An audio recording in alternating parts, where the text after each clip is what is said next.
Sealand has been a part of Victoria for over 20 years. We specialize in the care and display of killer whales. By the time I started, when he was 4, he was up to 16 feet long and weighed 4,000 pounds.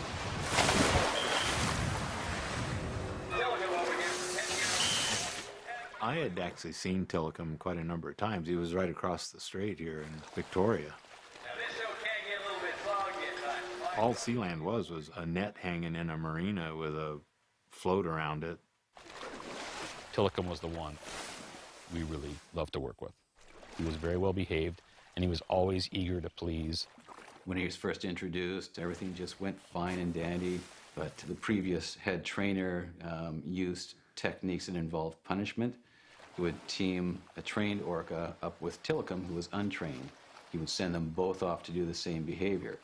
If Tilikum didn't do it, then both animals were punished. Deprived of food to keep them hungry. This caused a lot of frustration with the larger animal, the established animal, and would in turn get frustrated with Tilikum and would rake him with his teeth. There would be times during certain seasons that Tilikum would be covered head to toe with rakes. Rakes are teeth on teeth and raking the skin, and from head to toe you could see blood and you could see scratches, and he would just be raked up. Both females would gang up on him. Tilikum was the one we trusted. We never were concerned about Tilikum. The issue was really that we stored these whales at night in what we call a module, which was 20 feet across and probably 30 feet deep, as a safety precaution because we were worried about people cutting the net and letting them go, and the lights were all turned out. So there's really no stimulation. They're just in this dark metal 20-foot by 30-foot pool for 2/3 of their life.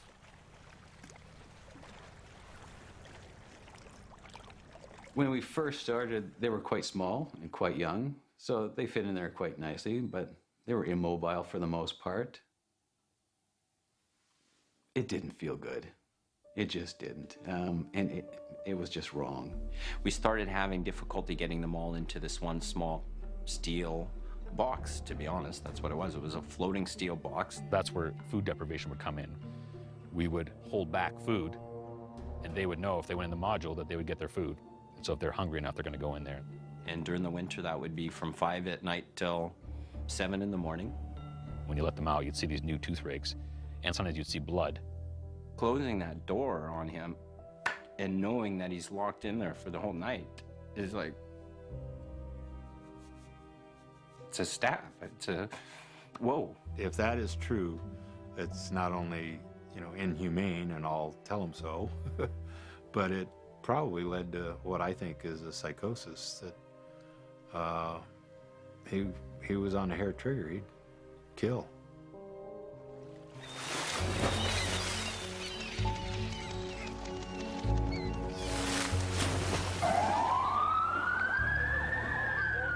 An employee is dead after an encounter at a Canadian park called Sealand of the Pacific.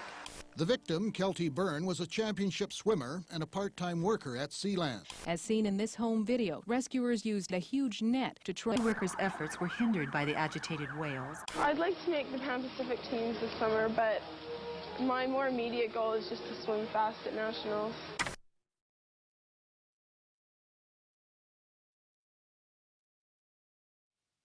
It was sort of a cloudy, gray day, and we were looking for something to do, so we thought, why not go to Sealand?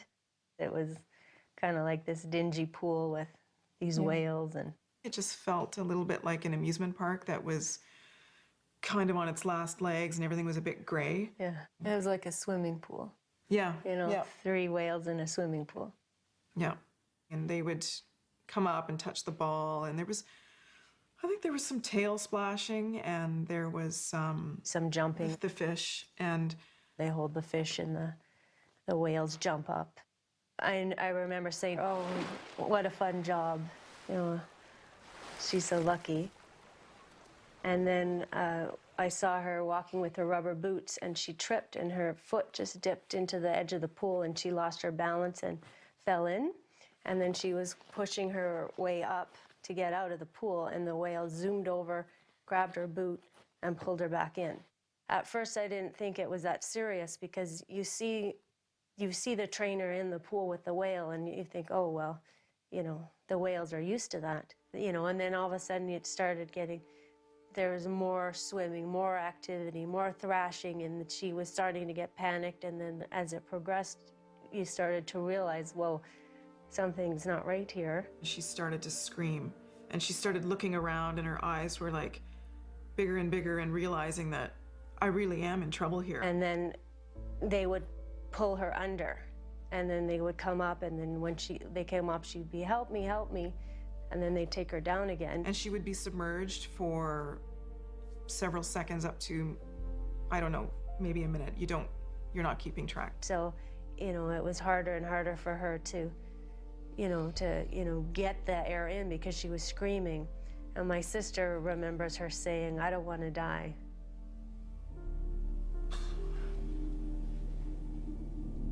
Well, condolences to Keltie's family. Yeah. That we couldn't help her. It was pretty wretched.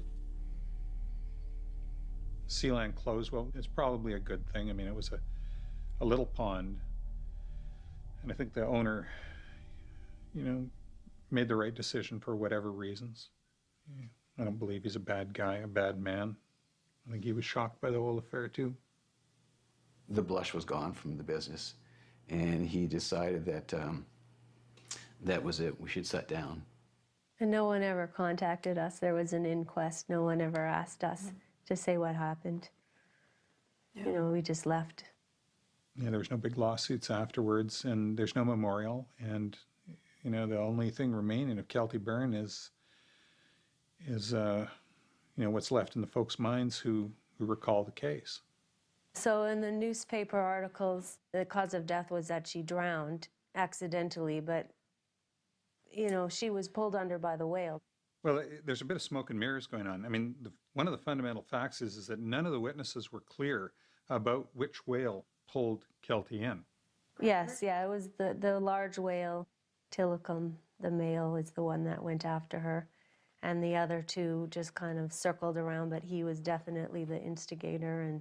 And we knew it was that whale because he had the flopped over fin. Like, it was very easy to tell.